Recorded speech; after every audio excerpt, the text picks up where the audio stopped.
Hello student, गिरी tutorial के अपने channel में आपका स्वागत है। हमने 12th का एसी सर्किट चैप्टर स्टार्ट किया था। हमने उसमें रेजिस्टर, कैपेसिटर और इंडक्टर, इन तीनों के लिए करंट, इंस्टेंटेनियस करंट और इंस्टेंटेनियस ईएमएफ, इन दोनों के इक्वेशन हमने स्टडी कर लिए थे। देन हमने फेजर डायग्राम स्टडी कर लिया था, कौन लैग कर रहा है, कौन पीछे है, मीन्स कौन आगे है कौन पीछे है, ईएमएफ लैग कर रहा है या लीड कर रहा है, ये हमने स्टडी किया था। तो वो इक्वेशन अब हमें याद होने चाहिए, क्योंकि वो दोनों इक्वेशन से हम पावर फाइंड आउट करने वाले हैं। हम क्या फाइंड आउट करने वाले?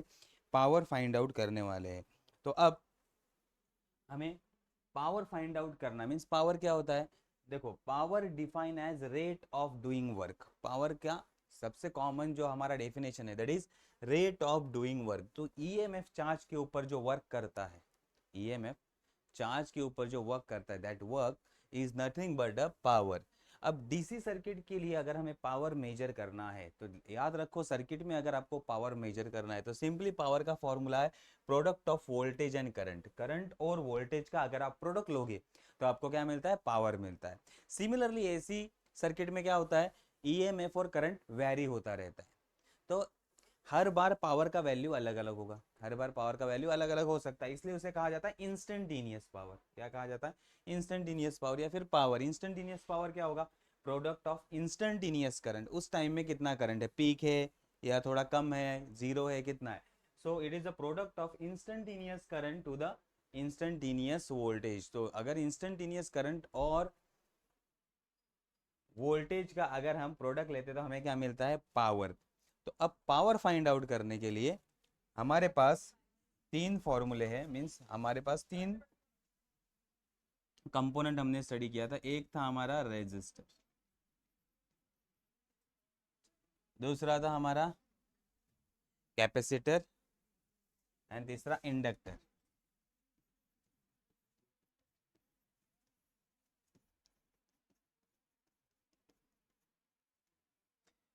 चलो, रेजिस्टेंस में हमारे फॉर्मूला थे आई। अगर हम करंट और हमें क्या लेना है? Product of instantaneous current and instantaneous voltage. तो हमारा इंस्टेंटेनियस वोल्टेज का फॉर्मूला क्या था? E is equal to E zero sine omega T. और करंट का I is equal to I zero sine omega T. ये दोनों फॉर्मूले ना कोई, ये दोनों फेज में रहते हैं, ना कोई आगे रहता है ना कोई पीछे रहता है, ना कोई लीड करता है ना कोई लैग रहता है। तो हमें याद होना चाहिए कि इसमें क्या है, दोनों भी इन फेज रहते हैं। अगर करंट मैक्सिमम होगा तो ईएमएफ भी मैक्सिमम होगा, अगर करंट कम होगा तो ईएमएफ भी कम होगा। ठीक है।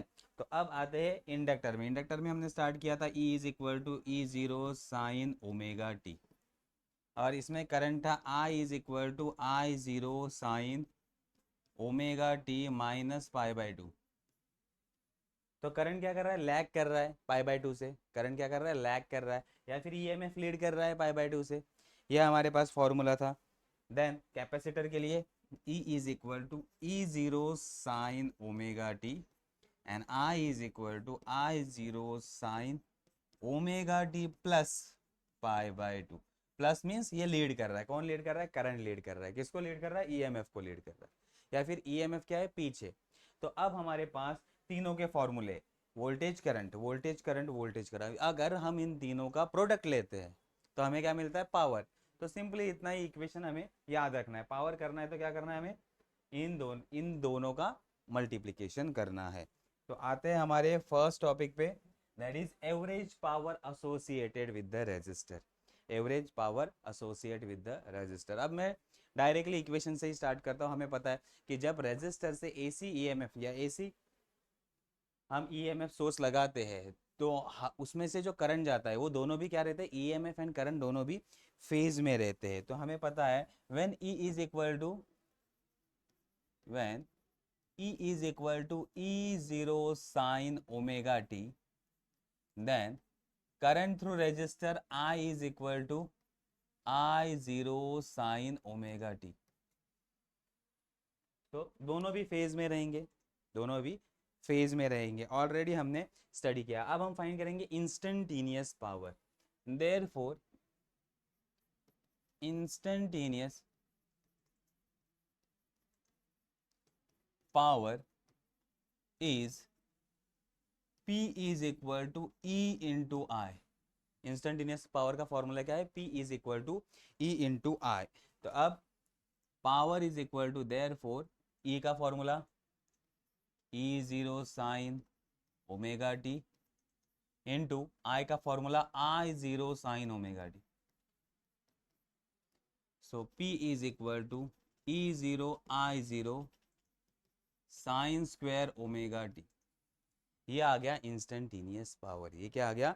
Instantaneous power.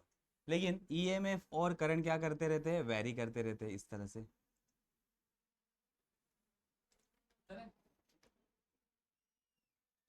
ये देखो वेरी कर रहे हैं, तो हर जगह पावर का वैल्यू अलग अलग आएगा. तो अब एक साइकिल के लिए हमें पावर फाइंड आउट करना पड़ेगा. एक साइकिल के लिए, फॉर वन साइकिल, उसे कहते हैं हम एवरेज पावर. उसे हम क्या कहते हैं? Average power. तो हर बार वैल्यू चेंज होगा, इसलिए पावर क्या होगा? एवरेज पावर हमें फाइंड आउट करना होगा. तो एवरेज पावर के लिए क्या करना होगा? Formula. Now average power is given by, now average power in one cycle is P average. अब वर्क डन का हमारा फॉर्मूला, वर्क डन का फॉर्मूला वाला पावर का फॉर्मूला हम यूज करेंगे. Work done per unit time, work done per unit time और rate of change of work done. So work done in one cycle, work done in one cycle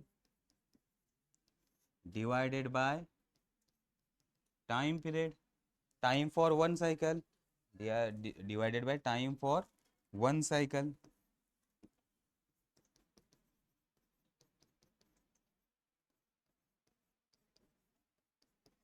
एक cycle में EMF कितना work करता है into time. So work done, देखो power का formula क्या है? Work done into time. Therefore work done is equal to P D T. P D T. तो हमारे पास पी का फॉर्मूला है, उसको हम क्या करेंगे?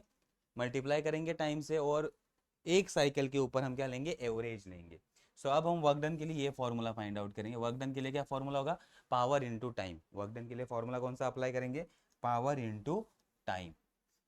अब हम वो फॉर्मूला अप्लाई करते हैं यहाँ. सो यहाँ हम वैल्यू पुट करेंगे. अब P average is equal to integration of 0 to T, पूरा एक cycle, P D T divided by T.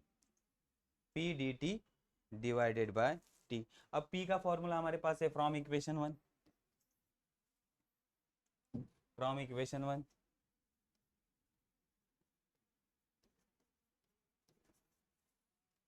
So equation one का वैल्यू पी में पुट करो यहाँ. So power average is equal to, P average is equal to क्या होगा? P का formula E0 I0 sine square omega T.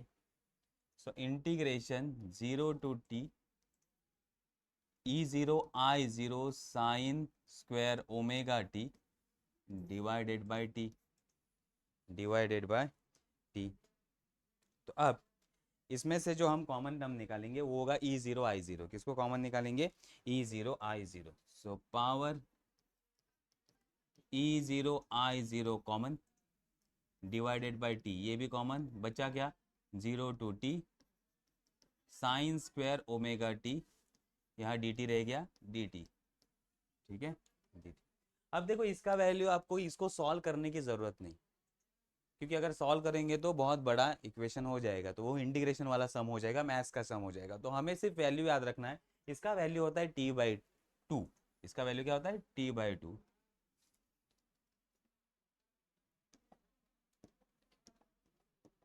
ठीक है. So now integration 0 to T sine square omega T D T is equal to T by two. ये याद रखना है सिर्फ. अब ये वैल्यू हम पुट करेंगे, ये वैल्यू क्या करेंगे? हम डायरेक्टली पुट कर देंगे यहाँ. तो जैसे पुट करेंगे तो क्या होगा? Power average is equal to E0 I0 divided by T into T by two. तो ये टी टी कट हो जाएगा, तो बचा क्या? E0 I0 divided by two.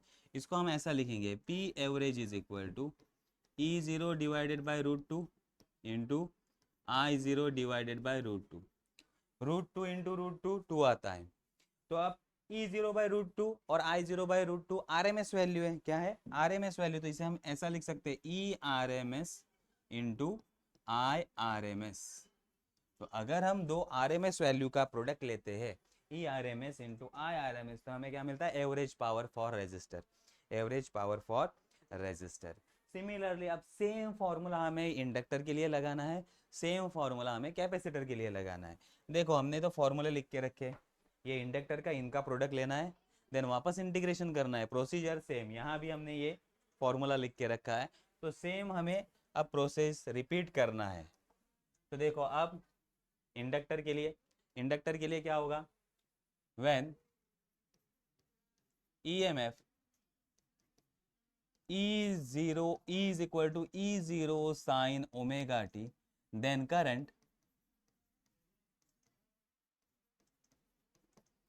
Current का वैल्यू क्या होगा I is equal to I0। अब आपको फॉर्मूले याद होने जरूरी है कि करंट लीड करता है या लैग करता है, लैग करता है तो आप लिखेंगे sine omega T minus π/2।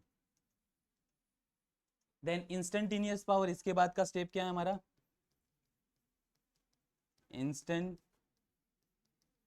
Instantaneous power.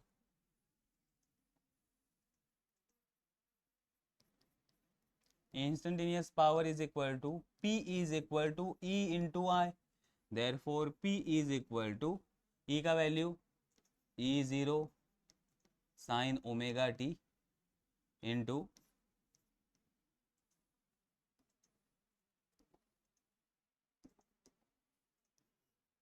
I0 sine omega T minus π/2।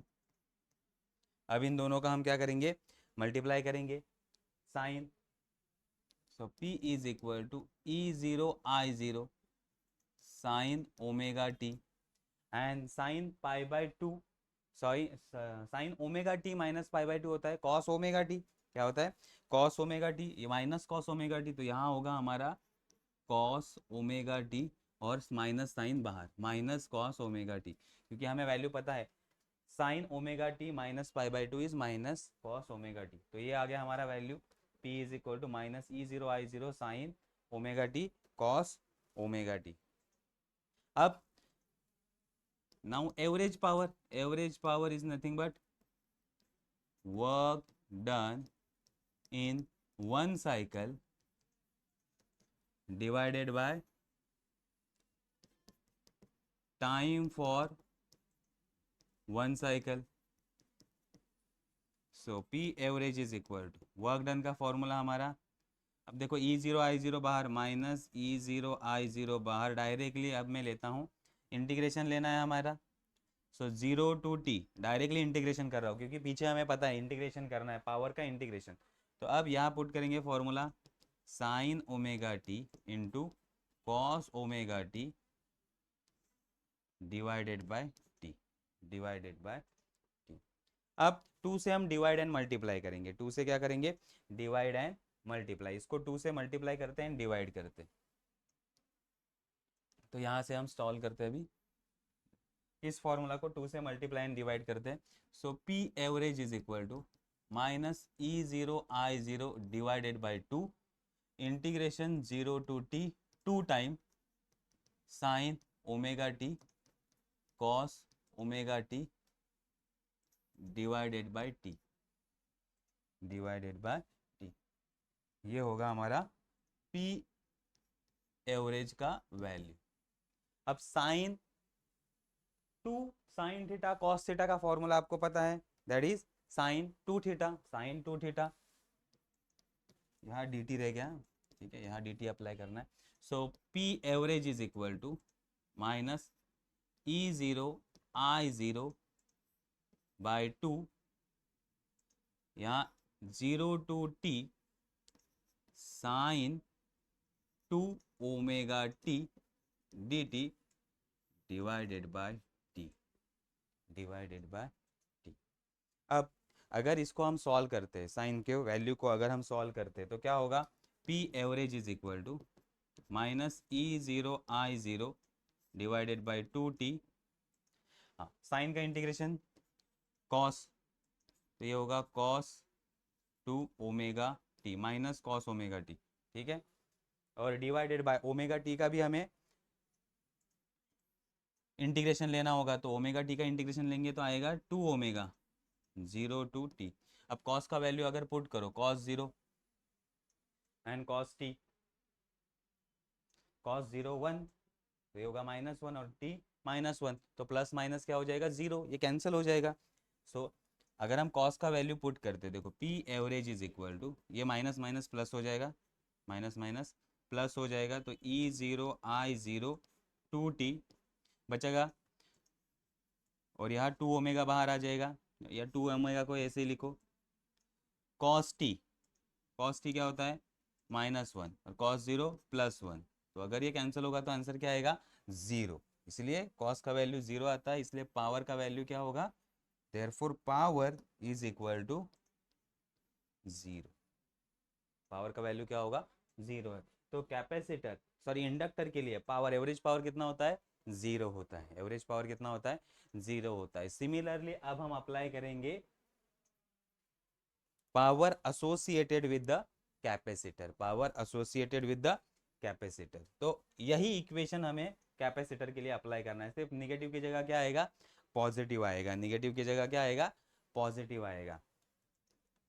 So for capacitor when EMF E is equal to E0 sin omega t apply, then current I is equal to I0 sin omega T plus π/2, ये होगा current circuit से capacitor से पास होगा। Then हमें क्या find करना है, then find करना है instantaneous power is equal to E into I, that is power is equal to E0 sine omega T into I0 sine omega T plus π/2। अब साइन पी E0 I0 बाहर आ जाएगा, sine omega T as it is sine theta plus π/2 cos theta, that is cos omega T. अब यहाँ minus sign नहीं आएगा, यहाँ क्या रहेगा पॉजिटिव साइन, यहाँ क्या रहेगा पॉजिटिव साइन। तो ये आ गया हमारा पी का वैल्यू। अब हमें क्या फाइंड करना है इंस्टेंटेनियस, इंस्टेंटेनियस पावर। तो अब इंस्टेंटेनियस पावर का वैल्यू क्या होगा, instantaneous power P average, sorry ये हो गया इंस्टेंटेनियस पावर, एवरेज पावर हमें क्या फाइंड करना है, हमने इंस्टेंटेनियस पावर फाइंड किया, अब हमें क्या फाइंड करना है एवरेज पावर।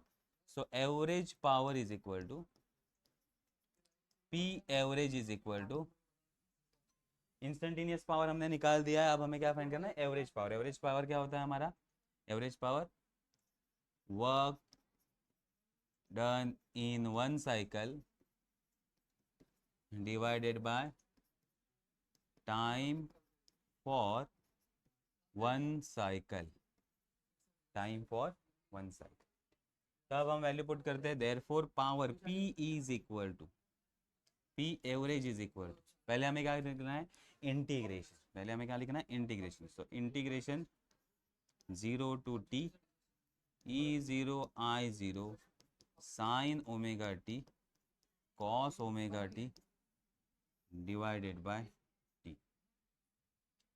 अब वापस सेम तरीके से हम चलेंगे। So average power is equal to E0 I0 बाहर उसको 2 से मल्टीप्लाई करेंगे, यहाँ हम 0 टू टी, यहाँ भी मल्टीप्लाई एंड डिवाइड बाय 2, इसको 2 से डिवाइड किया, यहाँ 2 से मल्टीप्लाई किया, sign omega T cos omega T dt dt divided by T, divided by T. देखो वापस सेम फॉर्मूला बन गया, वापस सेम फॉर्मूला बन गया। तो अब ये होगा P average is equal to E0 I0 divided by 2t और integration 0 to T sine 2 omega T dt। अब इसका आंसर तो 0 आता है हमें पता है, therefore average power is equal to 0। तो सेम कैपेसिटर के लिए भी सेम फॉर्मूला से माइनस साइन इसमें नहीं आता, ये समझ में आ गया। तो इंडक्टर और कैपेसिटर के लिए सेम फॉर्मूला, इंडक्टर के लिए माइनस साइन आता है, कैपेसिटर के लिए माइनस साइन नहीं आता। तो सिर्फ पावर कंज्यूम कौन करता है? रेजिस्टर। पावर कंज्यूम कौन करता है? रेजिस्टर। इंडक्टर और कैपेसिटर पावर कंज्यूम नहीं करते एसी में, इसका वैल्यू कितना होता है? 0 होता है। तो ये समझ में आ गया। अब आते हैं हम next, average power in LCR circuit. अब हमारे पास एलसीआर सर्किट है, मीन्स हमारे पास है इंडक्टर, एल कैपेसिटर और रेजिस्टर।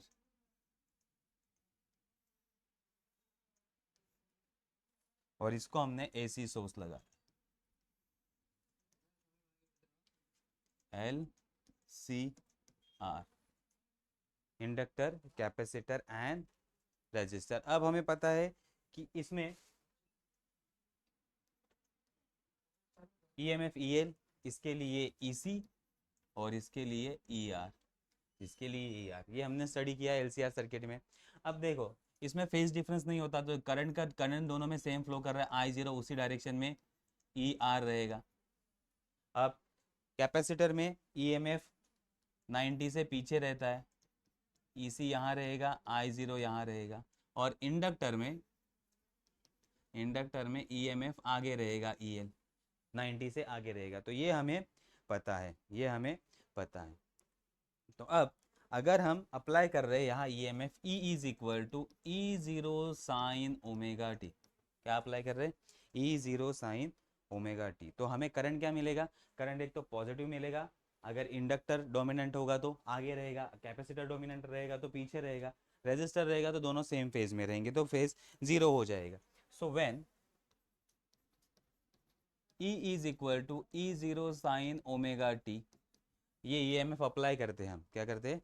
इतना ईएमएफ अप्लाई करते हैं, देन करंट का वैल्यू होगा हमारा, then current I is equal to I zero sine omega T plus minus five होगा। ठीक है, मीन्स हमने करंट को अब आगे पीछे किया है ईएमएफ से, एक तो आगे रह सकता है या फिर पीछे रह सकता है। देन हम क्या फाइंड करते हैं? Instantaneous power.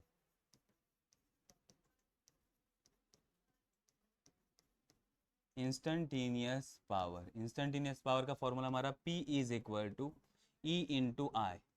ई का value E zero sine omega T into I zero sine omega T plus minus five. तो अब यहाँ हम साइन ए प्लस बी का फॉर्मूला अप्लाई करेंगे, ये ए माइनस बी का, प्लस माइनस तो है ही, प्लस माइनस है ही, तो साइन कोई भी हो तो ई जीरो आई जीरो हमारा common, E zero I zero common, sine omega T as it is. अब इसके लिए फॉर्मूला अप्लाई होगा, sine omega T cos phi plus minus cos omega T sine phi. ठीक है, ये फॉर्मूला हमने apply किया, ये फॉर्मूला हमने अप्लाई किया। अब मल्टीप्लाई कर दो इसको, अब मल्टीप्लाई कर दो साइन ओमेगा से ई जीरो आई जीरो, तो यहाँ हमने मल्टीप्लाई किया, क्या होगा? Sine square omega T, sine square omega T into cos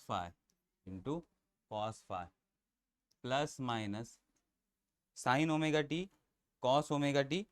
ठीक है, sine omega T cos omega T multiply किया इंटू साइन फाई। अब देखो जितने ओमेगा टी वाले वैल्यू है ना, ओमेगा टी वो वेरिएबल है, ये फाई फेज तो हमारा कांस्टेंट रहेगा, फेज क्या रहेगा हमारा? कांस्टेंट रहेगा। तो ये आ गया हमारा इंस्टेंटेनियस पावर। अब हमें क्या निकालना है? Average power.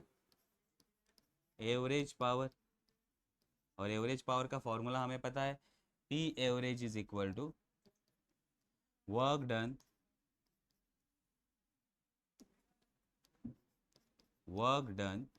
in one cycle divided by time for one cycle। सो वर्क डन के लिए अब ये formula, so P average is equal to देखो इंटीग्रेशन किसका करना होगा हमें, इंटीग्रेशन E0 I0 को मैं पहले ही बाहर निकाल लेता हूँ, integration 0 to t sine square omega T into cos omega sorry cos phi, ये एक इंटीग्रेशन आ गया, ठीक है।